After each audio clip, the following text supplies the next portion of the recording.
Bismillahirrahmanirrahim. Assalamualaikum warahmatullahi wabarakatuh. Alhamdulillahi rabbil alamin wa bihi nasta'in ala umuri dunya waddin.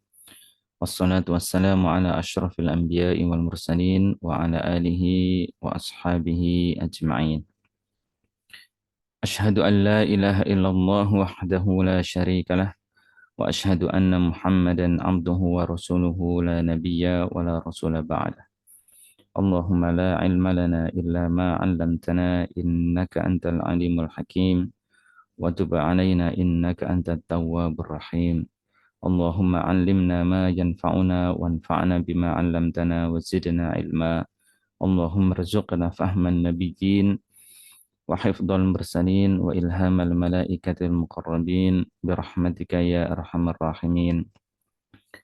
Para pemirsa sekalian, marilah kita melanjutkan kembali kajian kitab Al-Kawakib Al-Lamma'ah biidznillah ta'ala.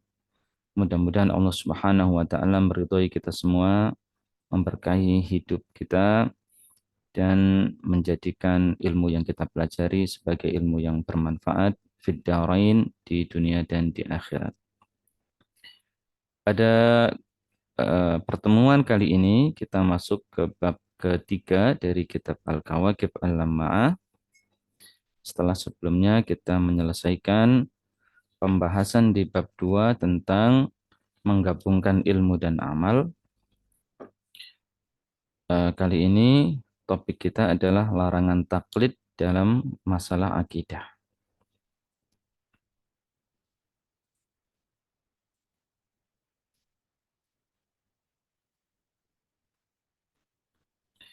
Bismillahirrahmanirrahim.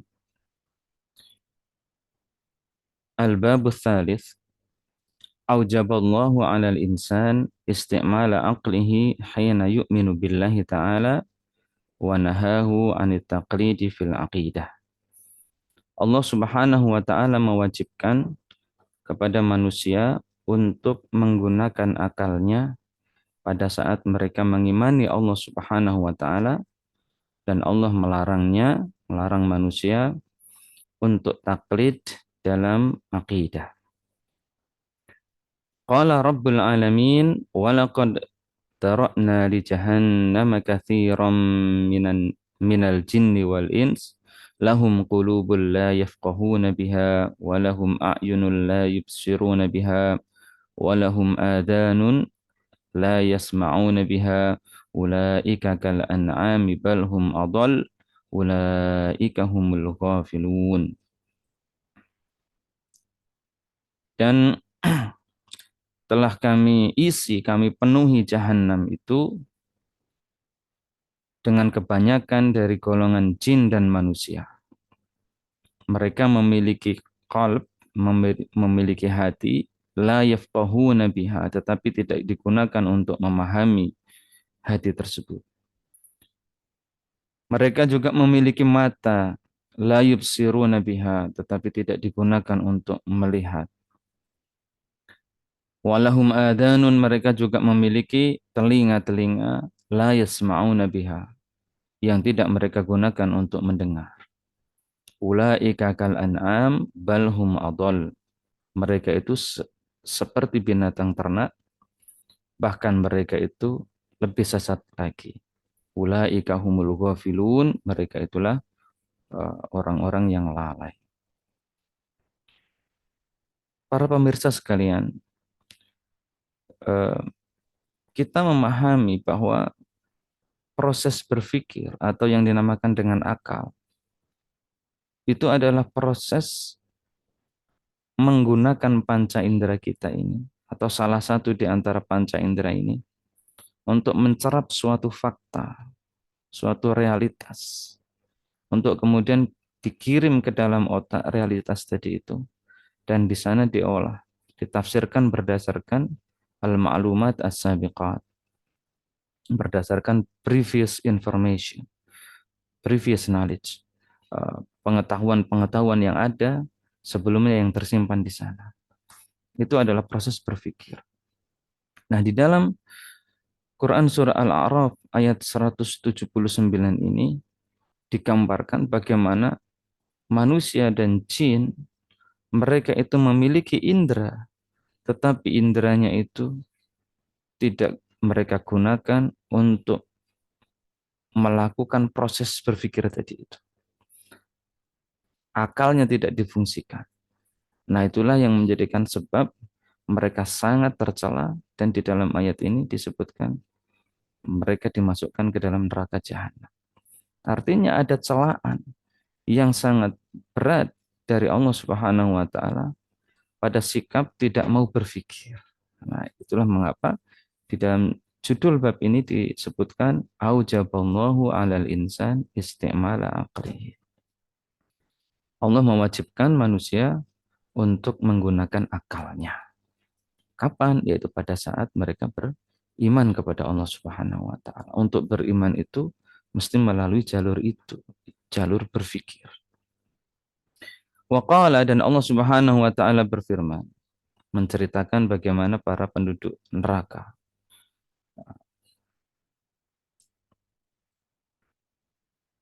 Wa qala, Allah Subhanahu wa taala berfirman, wa qalu law kunna nasma'u aw na'qilu ma kunna fi ashabis sa'ir.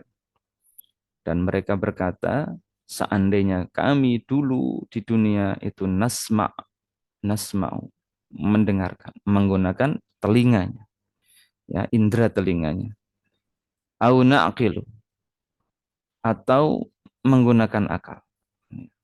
Seandainya dulu kami di dunia itu nasma'u au na'qilu, kami mau mendengar, kami mau berpikir, ma kunna fi ashabis sa'ir, tentu kami tidak akan menjadi penduduk neraka sa'ir. Nah, berarti masuknya mereka ke dalam neraka sa'ir itu adalah diakibatkan mereka ini tidak berpikir ketika di dunia. Ya. Kita lihat tafsirnya. Nah, dikatakan oleh Imam Asy-Syaukani rahimahullahu taala di dalam kitab Fathul Qadir beliau, "Lau kunna nasma'u ma khatabana bihir rusul." Seandainya dulu kami itu mendengarkan apa yang disampaikan kepada kami oleh para rasul. Au na'qilu syai'an min dalika, atau kami memikirkan sesuatu dari apa yang mereka sampaikan itu. Ma kunna fi idadi ahlin nar. Tentu kami tidak akan menjadi bagian dari penduduk neraka. Wa min jumlati may yu'adzabu bis-sa'ir. Dan tentu kami tidak akan termasuk di antara orang-orang yang diadab disiksa dengan neraka sa'ir. Wahumus syayatin, dan mereka itu ya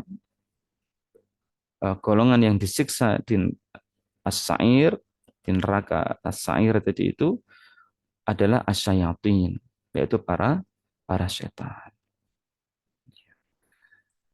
Kemudian Allah Subhanahu wa taala juga berfirman, wa fi anfusikum afala tubsirun, dan di dalam dirimu afala tubsirun, apakah kalian itu tidak melihat, tidak memperhatikan dengan mata kalian ayat-ayat Allah Subhanahu wa taala yang ada di situ, tanda-tanda kekuasaan Allah Subhanahu wa taala di situ. Nah, ayat ini juga men menunjukkan bahwa Allah Subhanahu wa taala itu betul-betul mendorong manusia untuk berpikir, karena dengan berpikir itulah mereka mestinya akan sampai kepada keimanan. Di dalam At-Tafsir Al-Muyassar disebutkan seperti ini. Ketika menafsirkan ayat tadi itu, Quran Surah Ad-Dariyat ayat 21. Wa fi khalqi anfusikum dalailun ala qudratillahi ta'ala. Dan di dalam penciptaan diri kalian itu ada dalail, ada tanda-tanda, ada petunjuk tentang apa? Ala qudratillahi ta'ala, akan kekuasaan Allah Subhanahu wa taala. Bagaimana mekanisme organ-organ tubuh manusia ini bekerja. Itu kan luar biasa. Harusnya ketika melihat dan memperhatikan itu semua, manusia tahu bahwa Allah Subhanahu wa taala itu adalah zat yang memiliki kekuasaan yang tidak terbatas. Wa ibarun tadullukum ala wahdaniyati khaliqikum. Dan di situ ada ibroh-ibroh ketika kita memperhatikan bagaimana penciptaan diri kita ini. Ada ibroh-ibroh yang akan menunjukkan kepada kalian atas wahdaniyati khaliqikum. Keesaan dari khalik kalian. Yaitu Allah Subhanahu wa ta'ala. Tidak mungkin zat yang menciptakan manusia yang sedemikian luar biasa menakjubkan. Bagaimana dalam diri manusia itu ada organ-organ yang memiliki fungsi yang luar biasa. Termasuk bahkan akalnya manusia itu sendiri. Itu kan bagian dari penciptaan yang ada pada diri manusia. Itu menunjukkan bahwa Allah Subhanahu wa taala adalah zat satu-satunya yang tidak ada tandingannya yang bisa melakukan dan menciptakan yang sedemikian itu. Wa annahu la ilaha lakum yastahiqqul ibadata siwahu. Dan itu semua pasti akan menunjukkan bahwa tidak ada ilah bagi kalian yang layak disembah, yang berhak untuk disembah kecuali Allah Subhanahu wa taala. Aghfaltum anha, apakah kalian lalai akan semua itu? Fala tubsiruna dzalika fata'tabiruna bihi. Sehingga kalian tidak memperhatikan, tidak melihat semua itu dan kalian tidak mengambil ibrah, tidak mengambil iktibar dari yang sedemikian itu. Jadi ayat ini adalah celaan bagi orang-orang yang tidak mau berpikir, tidak mau memperhatikan. Berikutnya, Allah Subhanahu wa taala juga berfirman dalam Quran surah Luqman ayat 21. وَإِذَا قِيلَ لَهُمُ اتَّبِعُوا مَا أَنزَلَ اللَّهُ قَالُوا بَلْ نَتَّبِعُ مَا وَجَدْنَا عَلَيْهِ آبَاءَنَا أَوَلَوْ كَانَ الشَّيْطَانُ يَدْعُوهُمْ إِلَى عَذَابِ السَّعِيرِ. Dan ketika dikatakan kepada mereka, ittabi'u ma anzalallah. Ikutilah apa-apa yang diturunkan oleh Allah Subhanahu wa taala berupa wahyu. Qalu, mereka berkata, bal nattabi'u ma wajadna alaihi aba'ana. Kami tidak mau mengikuti apa yang diturunkan oleh Allah. Yang kami ikuti adalah apa yang kami dapati dari nenek moyang kami. Nah, berarti ini kan tidak mau berpikir. Alasan-alasan yang digunakan oleh manusia sejak zaman dahulu untuk menolak wahyu dari Allah Subhanahu wa taala itu bukan argumentasi yang logis. Bukan alasan-alasan yang rasional. Alasan terbaik mereka adalah ini, mengikuti nenek moyang. Bal nattabi'u ma wajadna alaihi abana. Tetapi kemudian alasan itu dicela oleh Allah Subhanahu wa taala dengan firman-Nya dalam potongan ayat berikutnya, awalau kana syaitanu yad'uhum ila adzabis sa'ir. Apakah mereka akan tetap seperti itu? Padahal ya sejatinya para setan itu sedang mengajak mereka menuju adab neraka. Ya. Kita lihat bagaimana Syekh Abdurrahman As-Sa'di menjelaskan ayat ini. Ya. Kalimat awalau kana syaitanu yad'uhum ila adzabis sa'ir. Ini kaitannya bagaimana dengan soal nenek moyang tadi. Qala ta'ala fir raddi 'alaihim wa 'ala abaihim. Allah Subhanahu wa taala berfirman dalam rangka untuk menolak pandangan mereka itu yang tidak mau mengikuti apa yang diturunkan oleh Allah Subhanahu wa taala dengan alasan mengikuti nenek moyang, wa ala abaihim, sekaligus untuk menolak jalan hidup yang ditempuh oleh nenek moyang mereka. Dengan firman-Nya, awalau kana syaitanu yad'uhum ila adzabis sa'ir. Apakah walaupun setan itu mengundang mereka, mengajak mereka menuju adab neraka. Fastajaba lahu aba'uhum. Ketika syaitan ini mengajak untuk masuk neraka, fastajaba lahu aba'uhum. Nenek moyang mereka itu dulu merespon, mengikuti ajakan itu. Wa masyau khalfahu, mereka pun berjalan di belakang setan yang menuju neraka itu. Wasaru min talamidis syaitan, nenek moyang itu menjadi murid-muridnya setan. Wastawallat alaihimul hayrah, lalu al-hayrah, kebingungan, menguasai mereka. Tidak tahu lagi jalan kebenaran, mengikuti saja kemana setan itu pergi, yaitu ke neraka. Fahal hada mujibun littiba'ihim lahum wa masyihim ala tariqatihim. Apakah seperti ini yang menjadi alasan mereka itu mengikuti nenek moyang mereka dan mereka berjalan di jalan yang ditempuh oleh nenek moyang mereka? Padahal nenek moyang itu adalah murid-muridnya setan yang berjalan di belakang setan menuju neraka jahanam. Maka layakkah menolak untuk mengikuti apa yang diturunkan oleh Allah Subhanahu wa taala dengan alasan kami tidak akan mengikuti selain apa yang kami dapati dari nenek moyang kami. Padahal nenek moyangnya itu seperti itu. Na'udzubillahi min dzalik. Apakah seperti itu alasan mereka? Logiskah yang seperti ini? Kan sama sekali tidak logis. Sama sekali ini bukan alasan yang rasional. Tidak berpikir ini. Am dzalika yurhibuhum min suluki sabilihim. Ataukah semestinya yang demikian itu justru membuat mereka harusnya takut untuk mengikuti jalan nenek moyang itu. Karena nenek moyangnya berjalan di belakang setan menuju neraka. Nah, harusnya kan takut untuk mengikuti jalan nenek moyang. Lah ini malah enggak. Wa yunadi ala dhalalihim. Dan bukankah yang demikian itu semestinya menunjukkan, membongkar kesesatan nenek moyang mereka. Bukan malah menjadi bukti bahwa itu adalah jalan kebenaran, jalan kebahagiaan yang layak diikuti. Wa dhalali man ittaba'ahum.